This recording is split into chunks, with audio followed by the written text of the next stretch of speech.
മാനവ ചരിത്രത്തിന്റെ അതിസങ്കീർണവും വൈവിധ്യങ്ങളും വൈചാത്യങ്ങളും നിറഞ്ഞ അനിതര സാധാരണമായ ഒരു ഏടാണ് യഹൂദ ചരിത്രം.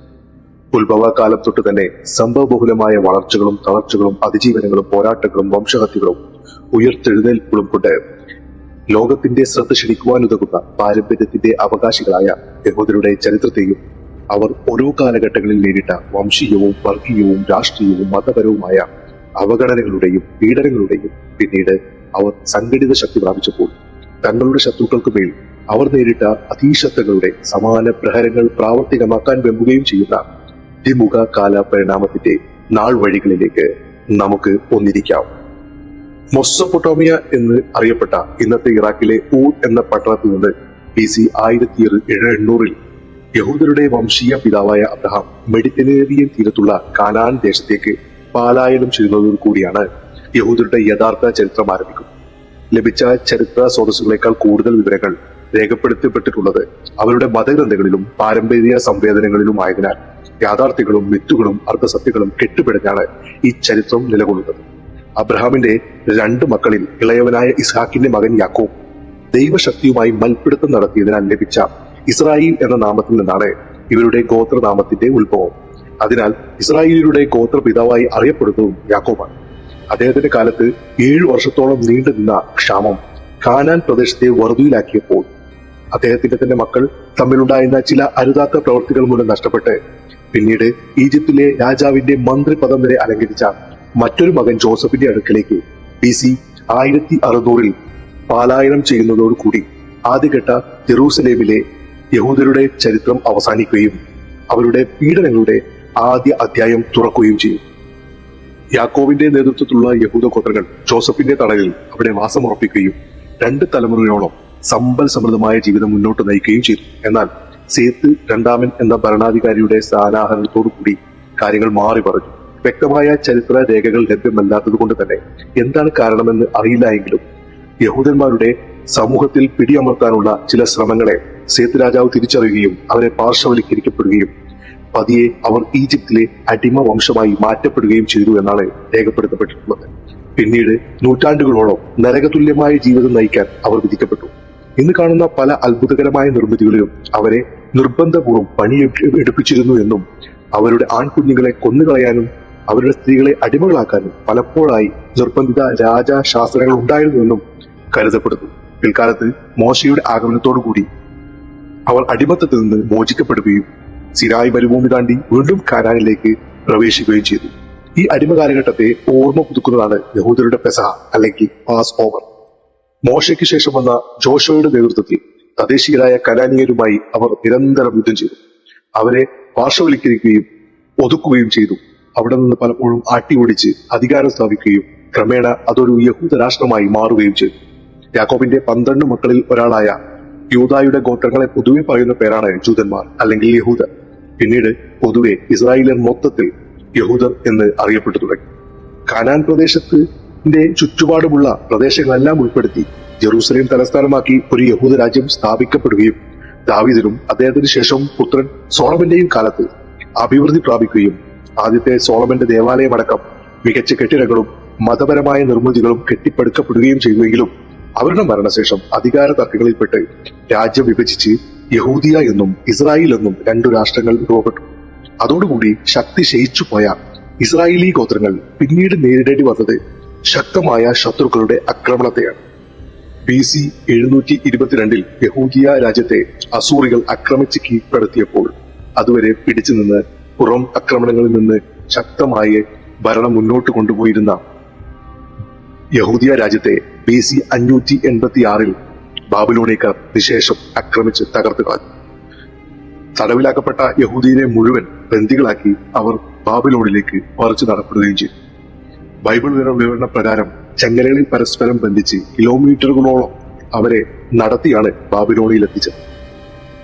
വിശപ്പും ദാഹവും രോഗങ്ങളും കാരണം ആയിരക്കണക്കിന് യഹൂദർ ഈ ദുരന്ത യാത്രയുടെ മധ്യേ മരണപ്പെട്ടു എന്നും കാണാം. അതിമനോഹരമായ ബാബിലോണിൽ പക്ഷേ അവരെ കാത്തിരുന്നത് തങ്ങളുടെ പൂർവികർ ഈജിപ്തിൽ അനുഭവിച്ച അടിമത്തത്തിന്റെ മറ്റൊരു രൂപമായിരുന്നു. നിരന്തരമായി കഠിന പ്രവർത്തികൾ ചെയ്യാൻ രൂക്ഷമായ കാലാവസ്ഥയിൽ പോലും നിർബന്ധിതരായ അവർ പക്ഷേ അവരുടെ അസ്തിത്വം നിലനിർത്തിക്കൊണ്ട് തന്നെ ക്ലേശകരമായി മുന്നോട്ടുപോയി. BC 538 പേർഷ്യൻ ചക്രവർത്തി സൈറസ് ഒന്നാമന്റെ ബാബിലോണിയൻ ആക്രമണത്തിലൂടെയാണ് യഹൂദർ അവിടെ നിന്ന് മോചിപ്പിക്കപ്പെടുകയും സൈറസ് രാജാവ് അവരെ ചില നിബന്ധനകളോട് കൂടി കാനാൻ പ്രദേശത്തേക്ക് മടങ്ങാൻ അനുമതി നൽകുകയും ചെയ്തു.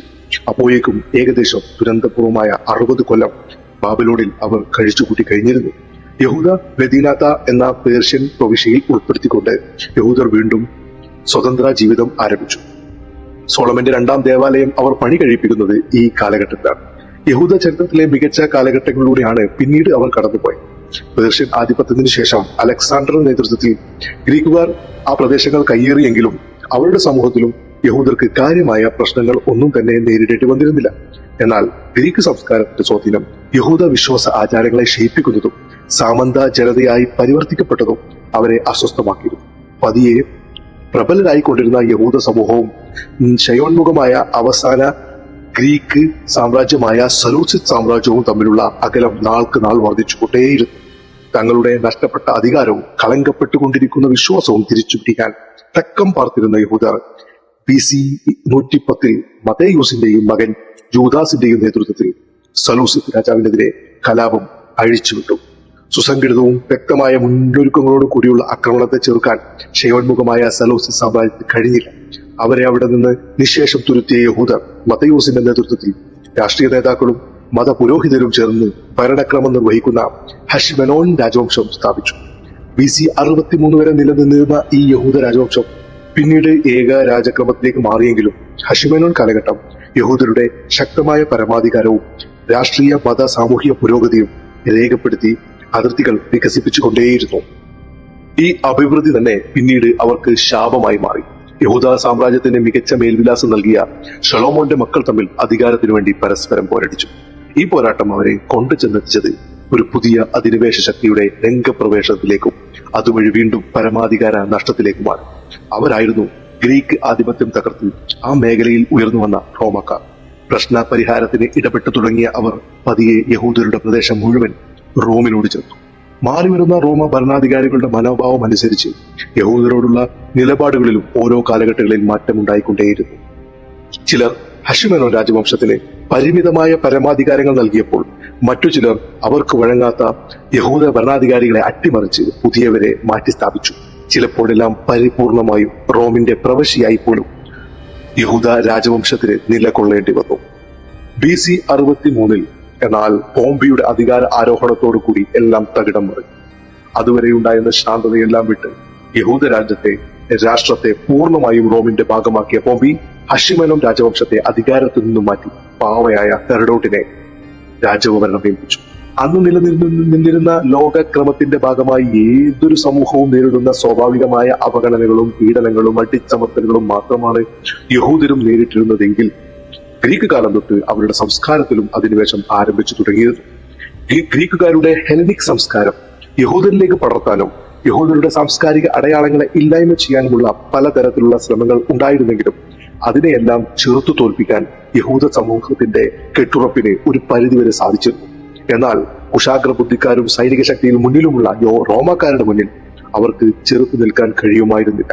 ലോകം മുഴുവൻ റോമിന്റെ സംസ്കാരം സ്വീകരിക്കണമെന്ന പിടിവാശി റോമിന്റെ ഓരോ ഭരണാധികാരിയിലും സെനറ്റിലും രൂഢമൂലമായിരുന്നു. അതിശക്തരായ റോമക്കാർ പോംപിയുടെ ഭരണത്തിന് ശേഷം ശക്തമായ രീതിയിൽ തന്നെ യഹൂദർക്കിടയിൽ സാംസ്കാരിക അധിനിവേശം ആരംഭിച്ചു. അതിന് ആദ്യമായി അവർ ചെയ്തത് യഹൂദ ദേവാലയങ്ങൾക്ക് അതുവരെ യഹൂദ നൽകി വന്ന നികുതി നിർത്തലാക്കുകയും ആചാരങ്ങൾ നിലനിർത്താൻ പ്രത്യേക നികുതി റോമാക്കാർക്ക് നൽകാൻ അവരെ നിർബന്ധിക്കുകയും ചെയ്തു. ചേലാകർമ്മവും അനുവദനീയമായ മൃഗമാംസവും നിരോധിക്കുകയും മതപരമായ ചടങ്ങുകളും കൂടിച്ചേരലും ഒത്തുകൂടലുകളും കർക്കശമായ നിയമത്തിന് കീഴിൽ കൊണ്ടുവരികയും ചെയ്തു. ഇതെല്ലാം തന്നെ റോമാക്കാരുടെ സിൽബന്ധികളായി രാജ്യഭരണം നടത്തിയ യഹൂദ ഭരണാധികാരികൾ എതിർക്കാൻ ധൈര്യപ്പെട്ടതുമില്ല. എന്നാൽ കർക്കശമായ യഹൂദ സംസ്കാരത്തിലും പാരമ്പര്യത്തിലും വിശ്വസിക്കുന്ന സാധാരണക്കാരായ ഭൂരിപക്ഷം യഹൂദരും ഈ അനീതികൾക്കെതിരെ ചെറുതല്ലാത്ത രീതിയിലുള്ള പ്രതിഷേധങ്ങൾ സംഘടിപ്പിച്ചു തുടങ്ങിയിരുന്നു. അതിന്റെ അനിവാര്യമായ പര്യവസാനം എന്നോണം റോമിനെതിരെയുള്ള ആദ്യത്തെ യഹൂദ കലാപം പൊട്ടിപ്പുറപ്പെട്ടു. യഹൂദ ദേവാലയങ്ങളെയും കർക്കശ നിയമങ്ങളിലൂടെ യഹൂദ ജനത്തെയും അപമാനിച്ചുകൊണ്ടിരുന്ന റോമാക്കാർക്കെതിരെ അവർ ആയുധമെടുത്തു. സോളമന്റെ ദേവാലയത്തിൽ സൂക്ഷിച്ചിരുന്ന സ്വർണശേഖരം ഗവർണർ ജസ്റ്റിസ് കൊള്ളയടിച്ചതായിരുന്നു കലാപത്തിന്റെ തീ പകരാൻ കാരണമായത്. വിവരമറിഞ്ഞ ചക്രവർത്തി നീറോ 60,000-ഓളം വരുന്ന ഒരു ഭീമൻ റോമൻ പടയെ സർവ്വസജ്ജമാക്കി അങ്ങോട്ടേക്ക് അയച്ചു. ഗവർണർ ജസ്റ്റിസ് നേതൃത്വത്തിൽ അവർ യഹൂദരെ നിഷ്പ്രയാസം തല്ലിയൊതുക്കി. 1000-ഓളം യഹൂദർ മാത്രം കോട്ടകളുടെ മുകളിൽ നിന്ന് ചാടി സൈനികരിൽ നിന്ന് രക്ഷപ്പെടാൻ ജീവത്യാഗം ചെയ്തു എന്നാണ് ചരിത്രം രേഖപ്പെടുത്തിയിട്ടുള്ളത്. യഹൂദ കലാപകാരികളെ അടിച്ചമർത്തിയിട്ടും കലിയടങ്ങാത്ത കോപത്തോടെ റോമൻ സൈന്യം യഹൂദരെന്ന് സംശയിക്കുന്ന കണ്ണിൽ കണ്ടവരെയെല്ലാം അരിഞ്ഞു വീഴ്ത്തി. ആരാധനാലയങ്ങളും യഹൂദർ താമസിക്കുന്ന പാർപ്പിടങ്ങളും തീവെച്ച് നശിപ്പിച്ചു. എന്തിലേറെ, 2-ാം സോളമന്റെ ദേവാലയവും നിശേഷം തകർക്കപ്പെട്ടു. 10 ലക്ഷത്തോളം യഹൂദർ ഈ കലാപത്തിനിടയിൽ കൊല്ലപ്പെടുകയും ലക്ഷത്തിൽ പരം ജൂതന്മാർ അടിമകളാക്കി വിൽക്കപ്പെടുകയും ചെയ്തു എന്നാണ് ചരിത്രം രേഖപ്പെടുത്തി വെച്ചിരിക്കുന്നത്. അതിനെല്ലാം പുറമെ അതുവരെ സ്വയംഭരണ മേഖലയായിരുന്ന ജെറൂസലേം പ്രദേശം ഐലിൻ ക്യാപിറ്റാല എന്ന പേരിൽ കോളനിയാക്കി മാറ്റി. യഹൂദർക്കെതിരെയുള്ള നിയമങ്ങൾ അവർ കൂടുതൽ കർക്കശമാക്കിക്കൊണ്ടിരുന്നു. ഈ ഒരു കലാപത്തോടുകൂടി റോമാക്കാർക്ക് യഹൂദരോടുള്ള നിലപാടുകളിൽ കൂടുതൽ പ്രതികാര ബുദ്ധിയും സംശയവും നിറഞ്ഞു നിന്നു. അതിനാൽ യഹൂദരുടെ മറ്റൊരു ഭൂരിപക്ഷ പ്രദേശമായ ജൂദയ്ക്ക് മുകളിൽ കൂടുതൽ നിയന്ത്രണങ്ങൾ കൊണ്ടുവരികയും ജെറൂസലേം പ്രദേശത്ത് അപ്പോളോ ദേവന്റെ ദേവാലയം പണിയാനുള്ള നടപടികൾ ആരംഭിക്കുകയും അതുവഴി യഹൂദരെ മാനസികമായി തകർത്താനും അവർ ശ്രമങ്ങൾ ആരംഭിച്ചു. ഷിമോൻ ബർക്കോബയുടെ നേതൃത്വത്തിൽ പെയ്ത്തർ കോട്ട ആസ്ഥാനമാക്കി ഈ നീക്കം ചെറുക്കാനുള്ള ശ്രമം 2-ാം യഹൂദ കലാപത്തിൽ പ്രയോഗിച്ചു. തുടക്കത്തിൽ റോമ സൈന്യത്തെ ജൂദായിൽ നിന്നും പിന്തള്ളാൻ അവർക്ക് കഴിഞ്ഞെങ്കിലും 6 ലക്ഷത്തോളം സൈനികരുമായി റോമാക്കാർ തിരിച്ചു. കലാപകാരികളെ അടിച്ചൊതുക്കുകയും പെയ്ത്തർ കോട്ട തകർക്കുകയും ചെയ്തു. ഷിമോനെയും കൂട്ടാളികളെയും കോട്ടയ്ക്കുള്ളിൽ ഉപരോധിച്ച് പട്ടിണിക്കിടുകയും അവർ പരസ്പരം തിന്നുകൊണ്ട് മരണത്തെ വരിക്കുകയും ചെയ്തു. തുടർന്ന് 50ഓളം യഹൂദ നഗരങ്ങൾ ഉൾപ്പെടെ സകല നിർമ്മിതികളും അവരുടെ പാർപ്പിടങ്ങളും നശിപ്പിച്ച റോമൻ പട്ടാളക്കാർ പിന്നീട് നടത്തിയ നരനായാട്ടിൽ 5.5 ലക്ഷം ജൂതന്മാർക്ക് അവരുടെ ജീവൻ നഷ്ടപ്പെട്ടു. നല്ലൊരു വിഭാഗം സ്ത്രീകളെയും കുട്ടികളെയും അവർ അടിമകളാക്കി പിടിക്കുകയും ചെയ്തു. തുടർന്ന് ആ പ്രദേശത്തെ സിറിയൻ പാലസ്തീനിയ എന്ന പേരിൽ റോമിന്റെ 2ാമത്തെ യഹൂദ പ്രദേശത്തുള്ള കോളനിയാക്കി മാറ്റി. ജെറൂസലേമിലേക്ക് യഹൂദന്മാർക്കുള്ള പ്രവേശനം നിശേഷം നിഷേധിക്കപ്പെട്ടു. എവിടെ വെച്ച് കണ്ടാലും യഹൂദന്മാർ കൊല ചെയ്യപ്പെടുമെന്ന അവസ്ഥയായപ്പോൾ അവർ ദുരന്തങ്ങളുടെ പാലായനം ആരംഭിച്ചു. തങ്ങൾക്ക് ലഭിക്കാവുന്ന എല്ലാ സ്വത്തുവകകളും എടുത്ത് ഒരു വലിയ വിഭാഗം യഹൂദ ജനത പല ദിക്കുകളിലേക്ക് ചിതറിത്തെറിച്ചു. യൂറോപ്പ്, ഉത്തരാഫ്രിക്ക, മധ്യേഷ്യ, അറേബ്യൻ ഉപദ്വീപ് എങ്ങനെ അവർക്ക് എത്തിപ്പെടാൻ കഴിയുന്ന സ്ഥലങ്ങളിലേക്കെല്ലാം അവർ ജീവഭയത്താൽ പാലായനം ചെയ്തു. അതോടെ ജെറൂസലേമിനും പരിസരത്തും യഹൂദ ജനസംഖ്യയിൽ ഗണ്യമായ കുറവ് വന്നു. ഈ 2 കലാപങ്ങളോട് കൂടി റോമാക്കാർ യഹൂദരെ രാജ്യദ്രോഹികളും ദേശവിരുദ്ധരുമായി ചിത്രീകരിക്കുകയും അവരുടെ സാഹിത്യങ്ങളിലും അവരുടെ പ്രസംഗങ്ങളിലും നിരന്തരം അവരെ അപഹസിക്കുകയും ചെയ്തു തുടങ്ങി. അവരുടെ സമ്പത്ത് പോലുള്ള നിർബന്ധിത കർമ്മങ്ങൾ നിർത്തലാക്കുകയും അവരെ എങ്ങനെയെല്ലാം ഉപദ്രവിക്കാമോ ആ മാർഗങ്ങളെല്ലാം അവർ സ്വീകരിക്കുകയും ചെയ്തു. എന്നാൽ ദേവാലയങ്ങളും ആരാധനാ കേന്ദ്രങ്ങളും മുഴുവൻ തകർന്നിട്ടും ചെറിയ ആരാധനാ കൂട്ടായ്മകൾ വഴി ഓരോ യഹൂദ റബ്ബിമാരുടെ കീഴിൽ ആ സമൂഹം അവരുടെ ആചാരങ്ങളും വിശ്വാസങ്ങളും ഊട്ടിയുറപ്പിച്ച് ക്ലേശകരമായി തന്നെ മുന്നോട്ട് പോയിക്കൊണ്ടേയിരുന്നു. എന്നാൽ ഇവർ തമ്മിലുള്ള ആശയവിനിമയങ്ങളുടെ ദൗർബല്യങ്ങൾ മൂലം ഇവരുടെ ഇടയിൽ പതിയെ ചില അവാന്ത വിഭാഗങ്ങളും കർമ്മശാസ്ത്രപരമായ ശത്രുതകളും സംഘർഷങ്ങളും രൂപപ്പെടുകയും ചെയ്തു. അതെല്ലാം പിൽക്കാലത്ത് അവർക്ക് വലിയ ബുദ്ധിമുട്ടുകൾ സൃഷ്ടിക്കുകയും ചെയ്തു. റോമാ സാമ്രാജ്യത്തിന്റെ ഈ യഹൂദ കൂട്ടക്കൊലകളുടെയും അവരുടെ പീഡനങ്ങളുടെയും പ്രതീകമെന്നോണം ഇന്നും ഇസ്രായേലിൽ ഉയർന്നു നിൽക്കുന്ന പടിഞ്ഞാറൻ മതിൽ ഗോപുരത്തിൽ തലതല്ലിക്കരഞ്ഞുകൊണ്ട് യഹൂദർ പീഡനങ്ങൾ ഏറ്റുവാങ്ങിയ വംശഹത്യ ചെയ്യപ്പെട്ട അവരുടെ പൂർവികരെ സ്മരിക്കാറുണ്ട്. കാലക്രമേണ ശക്തി ക്ഷയിച്ചുകൊണ്ടിരുന്ന റോമാ സാമ്രാജ്യത്തിൽ പതിയെ യഹൂദർ അവരുടെ പ്രതാപം വീണ്ടെടുത്തു.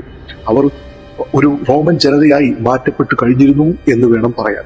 എന്നിരുന്നാലും സാംസ്കാരികവും വംശീയവുമായ അവരുടെ തനിമ അവർ കൈവിട്ടിരുന്നില്ല. എന്നാൽ യഹൂദ വിശ്വാസ സംഹിതകളിൽ നിന്ന് അവർ ഏറെ പിറകോട്ട് പോയിരുന്നു.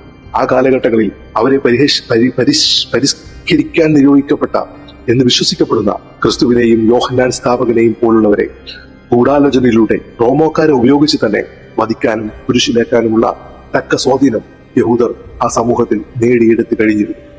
ക്രിസ്തുവിന്റെ ക്രൂശീകരണത്തിന് ശേഷം AD 300 റോമിൽ ക്രൈസ്തവത ശക്തിപ്പെടുകയും കോൺസ്റ്റാന്റിൻ ചക്രവർത്തി തന്നെ ക്രൈസ്തവ വിശ്വാസം സ്വീകരിക്കുകയും ചെയ്തതോടുകൂടി യഹൂദരുടെ ദുരന്തങ്ങൾക്ക് മതപരമായ മറ്റൊരു ശാഖ കൂടി തുറക്കപ്പെട്ടു. ക്രൈസ്തവർ യഹൂദപുത്രനായി കാണുന്ന യേശുക്രിസ്തുവിനെ ക്രൂശീകരിച്ച റോമാക്കാരോട് ഉള്ളതിനേക്കാൾ അമർഷം ക്രൈസ്തവർക്ക് അതിന് കാരണക്കാരും ഗൂഢാലോചന നടത്തുകയും ചെയ്ത യഹൂദന്മാരോടുണ്ടായിരുന്നു. റോമാക്കാരുമായി നിരന്തരമായ സമ്പർക്കങ്ങളുടെയും ദീർഘകാലമായ സഹവർത്തിത്വത്തിലൂടെയും അവർ നേടിയെടുത്ത സകല സ്വാധീനങ്ങളും പ്രതാപങ്ങളും ക്രൈസ്തവ മത നേതൃത്വം ഇല്ലാതെയാക്കി. തിയോഡോസിയൻ, ജസ്റ്റീനിയൻ കോഡുകളും മതശാസ്ത്രങ്ങളും ഉപയോഗിച്ച് യഹൂദരുടെ മതപരമായ അവകാശങ്ങൾ അവർ പരിമിതപ്പെടുത്തി. ക്രിസ്ത്യാനികളുമായുള്ള വിവാഹം, പുതിയ സിനഗോഗുകളുടെ നിർമ്മാണം എന്നിവ അവർ നിശേഷം നിരോധിച്ചു. യഹൂദരുടെ റോമൻ പൗരത്വം വരെ റദ്ദാക്കാൻ അവർ തുനിഞ്ഞു.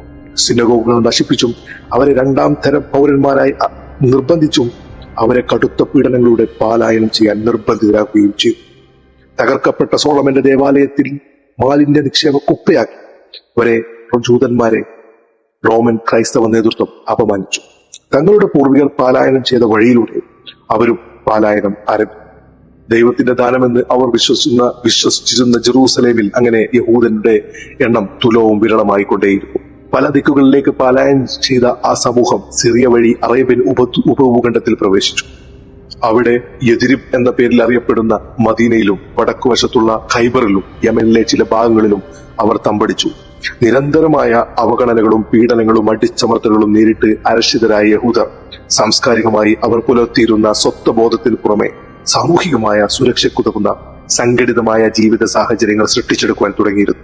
അങ്ങനെയാണ് വീടുകൾ നിരനിരയായി പണിത് അതിന്റെ ചുമരുകൾ പ്രതിരോധ ഭിത്തികൾ പോലെയാക്കി അതിന്റെ ഉള്ളിൽ അവരുടെ വിഭാഗങ്ങൾ മാത്രം വസിക്കുകയും അവർക്ക് വേണ്ടതെല്ലാം അവിടെ ഉൽപ്പാദിപ്പിക്കുകയും അതിനു ചുറ്റും അവരുടെ സുരക്ഷ ഒരുക്കുകയും ചെയ്യുന്ന കോട്ട സംസ്കാരത്തിലേക്ക് അവർ മാറുന്നത്.